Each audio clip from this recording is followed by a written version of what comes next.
Welcome, Taurus. This is Regina from Pacific Tarot, getting ready to do your November new moon reading. I have laid out the cards for the horoscope spread. I'll clarify with the African Tarot and finish up with an oracle card. I am particularly asking that if you find this reading resonates for you, if you enjoy it, if you find it useful, to please like and subscribe to my channel. And I appreciate all of you that support me in all the ways that you do. So let's get started, Taurus, with your overall energy for the first 2 weeks of November. We have the Nine of Coins. This is a beautiful card for you, Taurus, because your ruling planet is Venus. There is an attraction and repulsion. There is a giving and taking flow in relationships that comes naturally to you. You understand the balance and harmony of working things out in relationship to another. However, this card is really emphasizing your independence.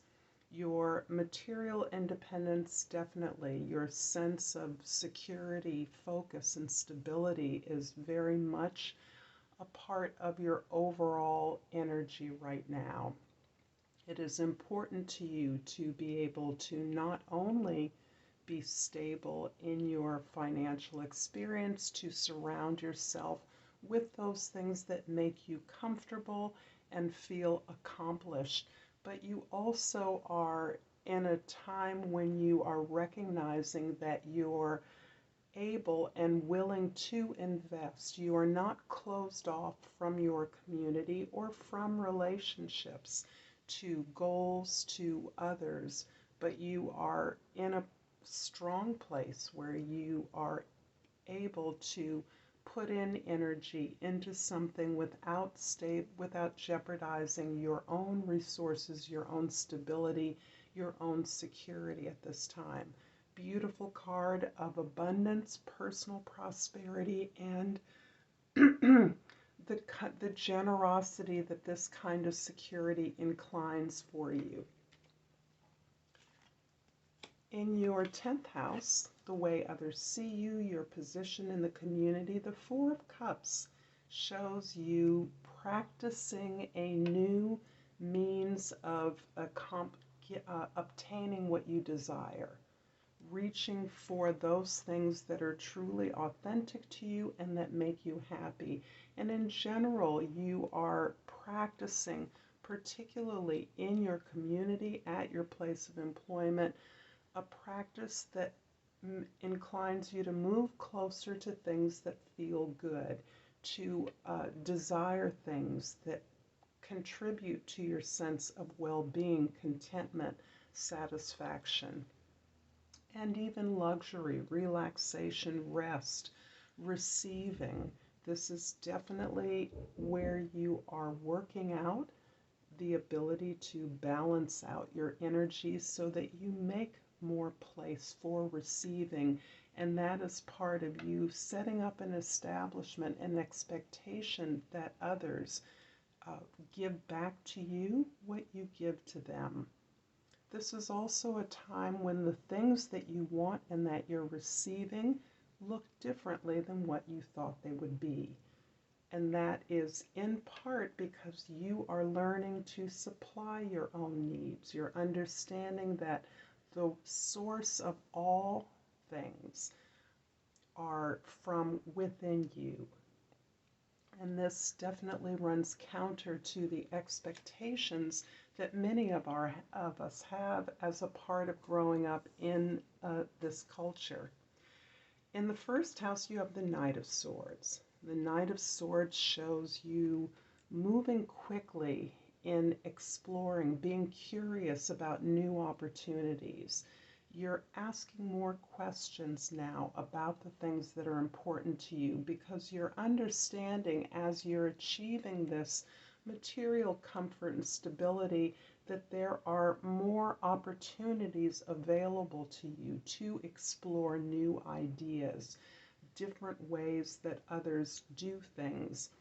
And this is you opening yourself up to those conversations where you gather information, check into the perspective of others, and listen for the information that you've requested. This is you making space in your mind to realize that not only are there a variety of perspectives available and a part of your world, but that you could learn things from those perspectives. And actually, the idea that you are looking at many things differently, particularly the opportunities that are coming to you. You're recognizing opportunities where you have not recognized them before. In your fourth house, the Eight of Coins shows you very much working on yourself. This is a beautiful card where you are exhibiting those qualities that make you the reliable bull, that push you to perfect your craft, to work diligently and with extreme focus on your skills and talents so that you are elevating the quality of what you are capable of to a level of excellence and quality. You're increasing the value of the talents you already possess. This also shows you working on yourself, understanding more and more that you are the source of all things in your life. In the seventh house, the house of your significant others, we have the King of Wands.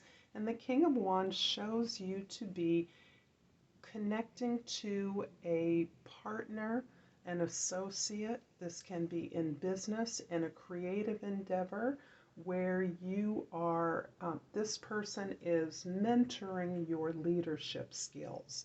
You are following the lead of this person, you are inspired by them, but they see the same qualities in you. And so this is reflecting your increased confidence. Someone who you are associated with or who you pursue, someone you follow, someone you know is actually, as you identify with them, you are identifying with that increased confidence that allows them to lead in a way that you would like to lead, in a way that you understand that you are capable, as capable. This is a beautiful relationship, friendship, business partnership, significant other. This is a relationship that really is bringing out the really best qualities of your desire to grow and expand. In the first house, the Knight of Swords is clarified by, let's see, I'll just pull the two, the Three of Wands in the second house and the Sun card in the third house. You're definitely looking to set up something new. In fact, an opportunity to build something new is coming towards you. You are asking questions right now, but the focus of not only your interests, but of this opportunity moving towards you is your own happiness, your own fulfillment. This relationship that is supporting you in this effort is also encouraging you to be more exploratory in your contacts, to search out the information and those contacts that are specific to your needs, the things that will fulfill and enhance your talents as you are considering looking into exploring this new opportunity that you are considering building. In the fourth house, the Eight of Coins is clarified by the Two of Wands in the fifth house and the Seven of Coins in the sixth house. So the Seven of Coins is really showing you, as you are preparing and planning to move forward, you are also evaluating the way in which you have worked specifically with other people.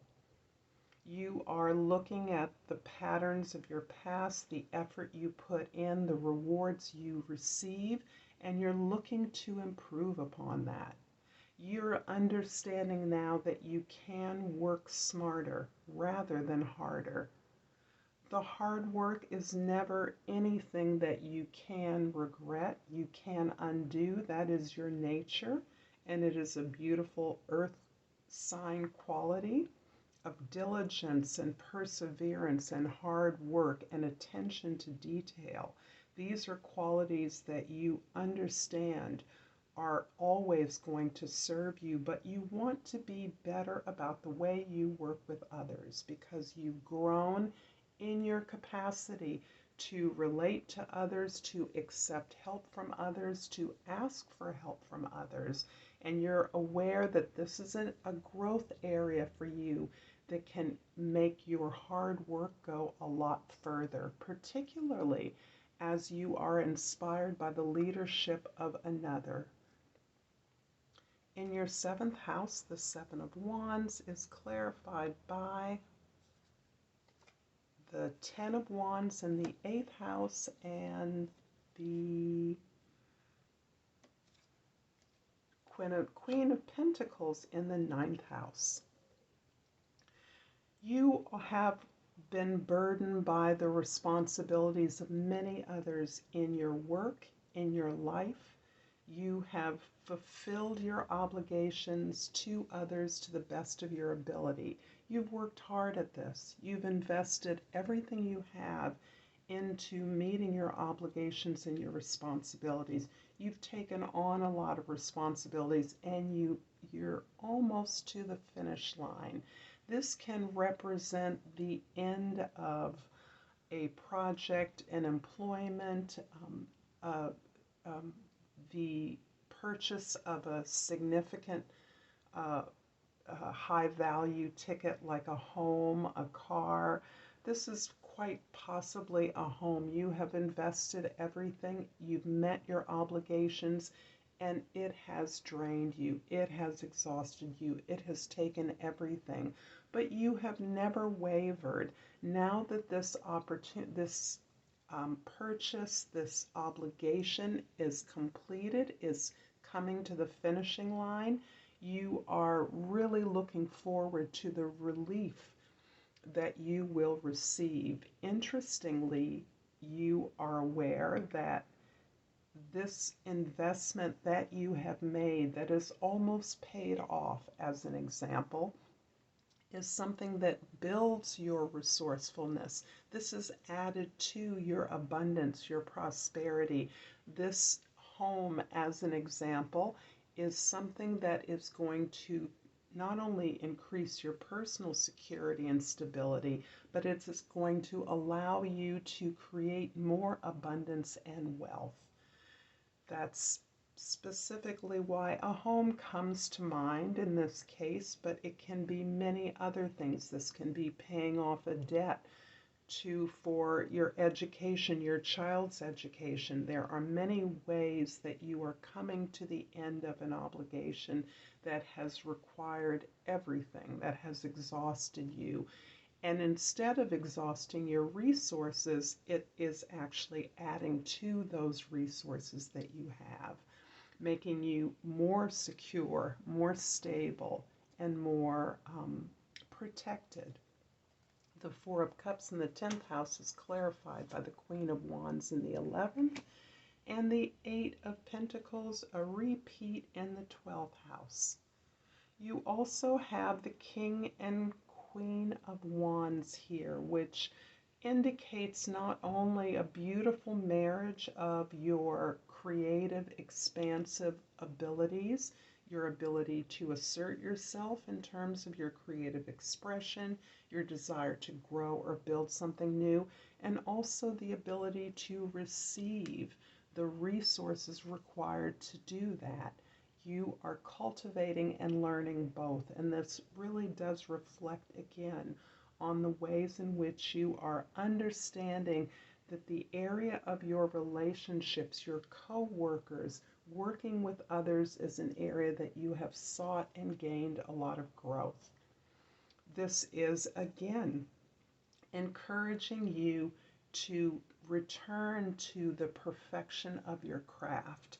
This is, again, allowing you to turn to those areas in your own life where you understand there have been deficiencies or unhappy patterns, restrictive patterns, things that have kept you from achieving the things, going in the direction that you desired. However, now that you understand the beautiful abundance that you have already created in your life, the security you have gained so that you feel safe to go out and build this new creative expression, this new vehicle for the expression of others and the growth, your own growth and expansion. You are very, again, focused on that quality that you know so well, and that is your ability to persevere, work hard, do whatever it takes to build the reserves, build the value that is making this new opportunity prosperous for you. I'm going to finish off this reading, Taurus, with a crystal spirit oracle.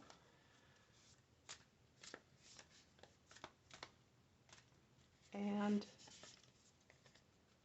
I have pulled the Amazonite. It is a number 2, which is also the number of the High Priestess card. So there is a message in your own ability to reflect on the wisdom, the strength, the heritage of your ancestors, your culture, your memory, your history, and what it is you know about yourself, what it is that your guides, your supporters are reminding you about your purpose on the planet. I'm going to read you the meditation of the Amazonite gem. Meditation with this stone encourages us to explore who we are at the deepest level. It assists us in ascertaining what is true for us at the core of our being and asks us to own what we know of our truth with unshakable certainty and absolute confidence. I'm going to leave this here, Taurus. I thank you so much for your time. Until next time, Namaste.